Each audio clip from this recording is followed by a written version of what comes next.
খুবই সহজে ও খুবই কম সময়ের মধ্যে আপনারা বানিয়ে নিতে পারেন এই চিকেন তন্দুরি।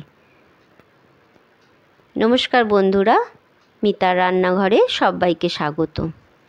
চলুন তাহলে বানিয়ে নিই রেসিপিটি। আমি এখানে বড় বড় লেগ পিস নিয়ে নিয়েছি, প্রায় 800 গ্রাম হবে ওজন।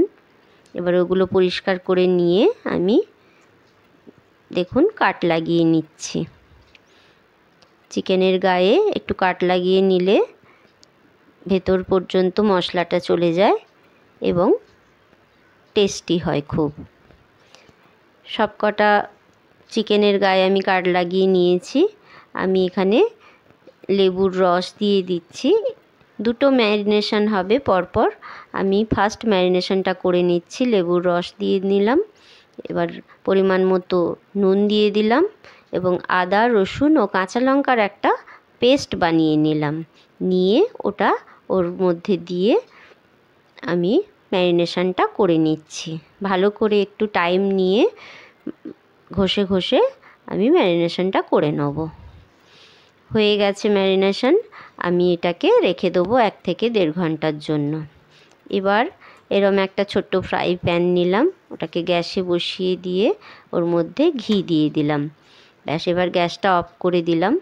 দেখুন, এবার ওর মধ্যে দিয়ে দিচ্ছি আমি ছাতু দিয়ে একটা ব্যাটার তৈরি করে নিলাম। এবার ওর মধ্যে দিয়ে দিচ্ছি কাশ্মীরি লঙ্কার গুঁড়ো দিয়েও ভালো করে এটাকে মিশিয়ে নিচ্ছি। নিয়ে আমি এটাকে সাইড করে একটু রেখে দিচ্ছি। এবার একটা বোল নিয়ে নিলাম, এর মধ্যে দিয়ে দিচ্ছি সর্ষের তেল, দিয়ে ওর মধ্যে কাশ্মীরি লঙ্কার গুঁড়ো দিয়ে দিলাম। দিয়ে এটাকেও ভালোভাবে মিশিয়ে নিচ্ছি।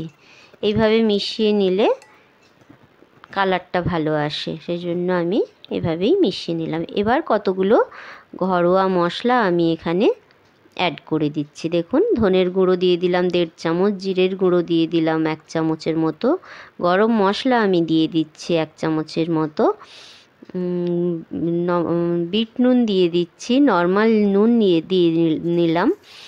আর আগে থেকে একটু রোস্ট করে নিয়েছিলাম কসুরি মেথি, ওটা আমি গুঁড়িয়ে দিয়ে দিলাম। আর দই দিয়ে দিচ্ছি, জল ঝরানো ছিল টক দই 300 গ্রামের মতো, এটাকেও দিয়ে দিলাম। দিয়ে ভালোভাবে মিশিয়ে নিচ্ছি।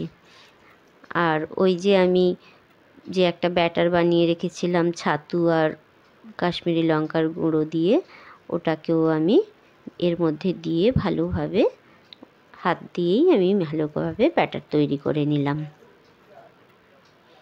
এবার একটু যে জলটা বেরিয়েছে চিকেন থেকে, সেটার থেকে একটু ঝারিয়ে নিয়ে আমি ম্যারিনেশন করে নিচ্ছি।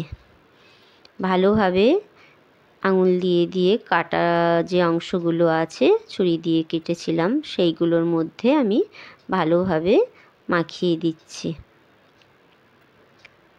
ভালোভাবে মাখানো হয়ে গেলে আপনারা ওভারনাইটও ফ্রিজে রেখে দিতে পারেন, আবার 2 থেকে 3 ঘন্টাও বাইরে রেখে আপনারা তন্দুরিটা করতে পারেন। আমি ফ্রিজে রেখে দিয়েছিলাম ওভারনাইট।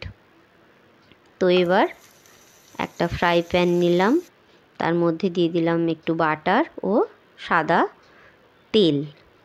এটা গরম হয়ে গেলে হাই হিটে আমি চিকেনের পিসগুলো দিয়ে দিচ্ছি।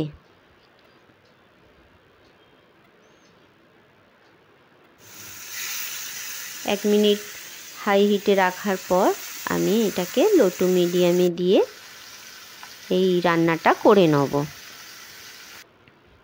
আমি এখানে কোনো ফুড কালার ইউজ করিনি, নর্মাল যা বাড়ির মশলা হয় সেগুলো দিয়েই রান্নাটা করছি, সেজন্য দোকানের মতো কালারফুল ব্যাপারটা হয়নি। দেখুন, উল্টে পাল্টে আমি চিকেনগুলোকে ভেজে নেব একটু টাইম নিয়ে। 5 মিনিট পরে পরে আমি পাল্টে দিচ্ছি, উল্টে পাল্টে রান্নাটা করে নেব। ব্যাটারটা যেটা বেশি হয়েছিল, সেখান থেকে একটু ব্যাটার নিয়ে নিয়ে চিকেনের গায়ে আমি লাগিয়ে দিচ্ছি।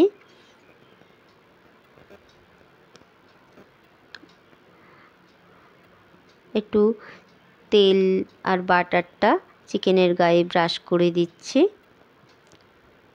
এভাবে করলে চিকেনটা খুব সফট হবে।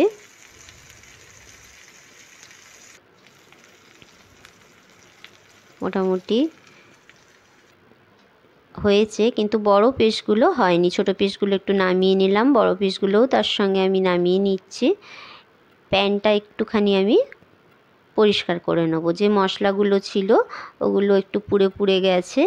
পোড়া অবস্থায় যদি আমি রান্নাটা করি তাহলে তেতো হয়ে যাবে, তাই পরিষ্কার করে নিয়ে আবারও একটু বাটার দিলাম। বাটার দিয়ে আবার চিকেনের পিসগুলো দিয়ে দিলাম।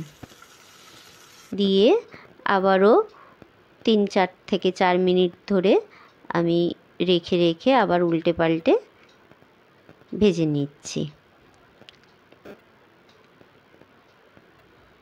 দেখুন, এইভাবে ভেজে নিলে ভেতরটাও খুব সফট হয়ে যাবে এবং কাঁচা ভাবটা থাকবে না, এবং খেতেও খুব ভালো হবে। উপরটাও একটু শক্ত মতো হবে এবং ভেতর থেকে খুব সফট হবে। আমি সাইডগুলো একটু দাঁড় করিয়ে করিয়ে ভেজে নিলাম। রান্নাটা কমপ্লিট হয়ে গেছে। এখন আমি সার্ভ করে দিচ্ছি। দেখুন, আমি রিং অনিয়নের সাহায্যে এটাকে সার্ভ করে দিলাম। ভালো লাগলে অবশ্যই বাড়িতে ট্রাই করবেন ও আমার চ্যানেলটি সাবস্ক্রাইব করে দেবেন। লাইক, কমেন্ট ও শেয়ার করবেন। ভিডিওটি দেখার জন্য অনেক অনেক ধন্যবাদ।